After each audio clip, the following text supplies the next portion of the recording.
Hello, I'm Donald Leggett, and welcome to the latest focusIR CEO interview. I'm joined by Charlie King, and he is the CEO at autonomous mining manufacturer TRYB Technology. TRYB recently IPO'd on AIM, raising £4.5 million. Welcome, Charlie. How are you today? Very, very well indeed. Excited to be here and tell you a bit more about what we're doing at TRYB Tech. Charlie, we're absolutely delighted to have you. Now, let me ask my first question of you. You've just IPO'd, and presumably there are mining investors out there who aren't so sure what autonomous drilling rigs actually are. So tell us all. I mean, I think first and foremost, we're not just about mining investors. For us, it's really that mix between mining, automation, AI, tech, and also good old-fashioned heavy manufacturing. So what we're doing is we're designing and manufacturing autonomous drill rigs for the mining industry. But this is our first product line. We will continue to develop more creative autonomous solutions that can remove people from harm's way, increase productivity, and deliver big value adds to our tier one clients. Okay, so that's some benefits. Literally keep talking to me about this, Charlie. Sure. What market is this aimed at? Give me some more benefits. Yeah, so mainly our technology is focused on particularly tier one miners, so big, large, multi-billion-dollar mineral producers, as well as tier one contractors. There's been a huge transition over the last numbers of years into autonomy within mining, with autonomous dump trucks, operations, trains, etc. And we really fit in with our product line at the front end of that. So from exploration into grade control and mining production at the early stage. And we're particularly with our first product line targeting production drilling at grade control, and with clients on board, the likes of Anglo American, Major Drilling. We're looking to service that high end of the market, working with the clients who are looking for better quality sample, increasing the safety on the machines, which we do by a factor of 1,000, and as well increasing productivity, which we do by a factor of 100. So it's really looking at for that kind of trifecta of understanding what the clients want and need, and then our brilliant team at TRYB Tech putting the hard work in to develop these solutions from the ground up. And these are, no small feats of engineering. Our first product line is well over 100,000 engineering hours into development to get it into production. And we're kind of now scaling our production facility and business to meet our strong forward order book. Your first autonomous drilling rig is actually due to be completed by the end of the year, I understand. So perhaps you can tell us more about that timeline. But it's a great moment for you, and it presumably wonderfully de-risks the business. Massively so. I mean, we've been de-risking it to the best of our ability the whole way through. With buy-in from our clients and the deep technical due diligence that they've done on the product, but also our team kind of doing robust engineering, validation, bench testing, and then through to testing the individual sub-assemblies and components as they're being completed. So even though this will be the first time the entire machine is together and operating at one point, we have already had the entire machine together through the dry fit process and done testing and technical de-risking. So of course there's going to be bugs, there's going to be things we've got to iron out, but it's a very exciting growth phase for the company, and really, really good to see, all these years of hard work coming into real tangible products that are widely accepted by the market. I mean, not all companies are as lucky as us. A lot of companies build something and nobody buys it or nobody wants what they're selling. We've got a very strong forward order book with big multi-billion-dollar companies that want what we've got. So for now, it's growing, expanding production, and its execution risk would be the de-risking. Okay, you mentioned multi-billion-dollar companies who want your products. You've announced a partnership with Anglo American, I understand, which is a pretty well-known name in the mining industry. Are there other big names and other investors you've got in your order book? And give me a sense of how the pipeline looks and how your products have been received. Yeah, look, I can't breach any confidentiality agreements, but if you're a large tier one mining company, chances are we're talking to them, or they're approaching us.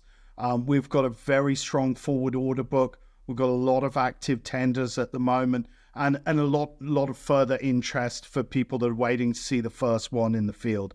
So our initial clients, Major Drilling, largest drilling contractor in the world by market cap, and Anglo American, one of the largest miners in the world, as well as the other ones we have at late stage tender. We have more than enough opportunities on the table at the moment to, if we converted them all, to book out our forward projections for 5 years. So we're in a very, very strong position with big household names. So for us, as I mentioned before, it's, execution risk, and we've built a world-class team.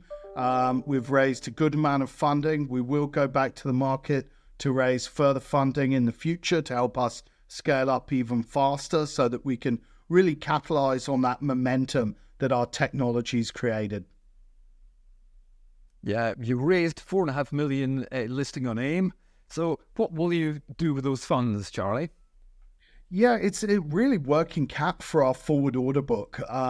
We've, as I said before, we've got a very strong product pipeline and orders in place. We're not building stuff and hoping somebody will buy it. We receive deposits up front, but these products, it's cash flow intensive. It's good old fashioned manufacturing. We need to buy the engines, the tracks, components in. Our production times will get faster, and we're already seeing that on our rig 2 versus rig 1.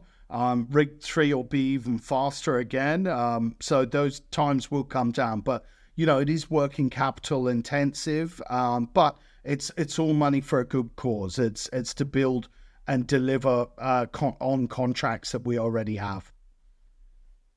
I'm intrigued. You were founded in Western Australia. You're obviously an Aussie miner. There you go. There's a surprise. And yet are now headquartered in Northern Ireland. Now that is a surprise. So tell us, where you manufacture and the benefits of manufacturing in Northern Ireland.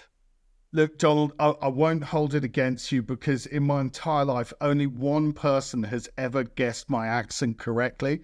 I'm actually from Northern Ireland, but I've lived on 4 continents, including a very long time in Western Australia. My background's running drilling contracting businesses, which I did in WA, starting out on the tools on drill rigs and working my way up into management. But I was at a conference a few years ago, and I heard a Northern Irish accent, introduced myself, and a chap was telling me about how they're manufacturing crushing and screening equipment in Tyrone and Fermanagh, Dungannon in Northern Ireland, and exporting it globally.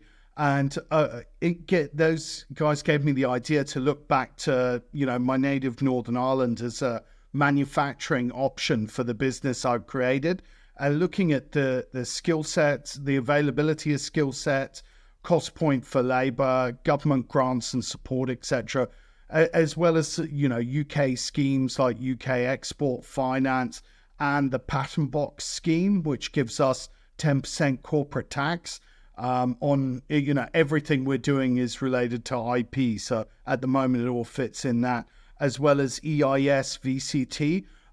We thought, actually, if we want to manufacture high quality products, which is what we're about, I often say we're building Rolls Royces.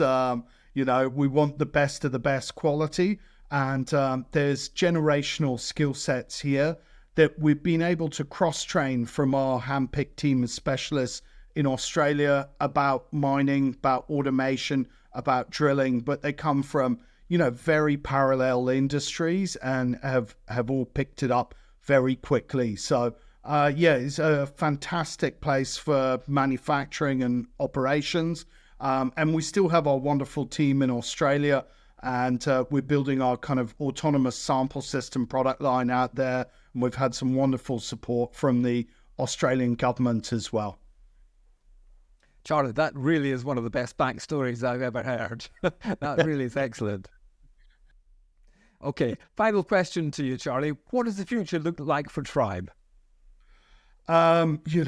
We've got some very ambitious plans on where we want to go and what we want to do. From very humble beginnings to where we are now, and we've done that in 4 years. I often say, I wonder where we're going to be in another 4 years.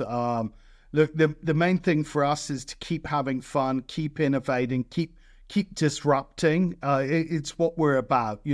We've gone from being a pure innovation company to a production company. And now we want to expand that. We want to get more reach globally, expand our client base, expand our production capabilities. The next kind of 12 to 18 months is really going to be consolidating on what we've already built. We've done the hard legs, building that infrastructure, building a world-class team, facilities in 2 countries. So we want to consolidate, work on delivering products, delivering gross margins, getting EBITDA positive, which will be a huge milestone in itself. And then from there, we want to be a really profitable business doing fun stuff and stealing food off the table of the major mining OEMs and grabbing market share off them aggressively where we can. Charlie King, let's leave it there. That was a fantastic summary of the post-IPO TRYB Technologies business. Thank you. That was absolutely terrific. For more company information and to access the company bulletin boards, please go to the TRYB Technology pages on London South East. That's TRYB, TRYB, and add them to your watch list. Feel free. Go on, why don't you? And meanwhile, do follow us on Twitter. That's @_focusIR_. Thanks very much indeed for watching. Thanks, Donald.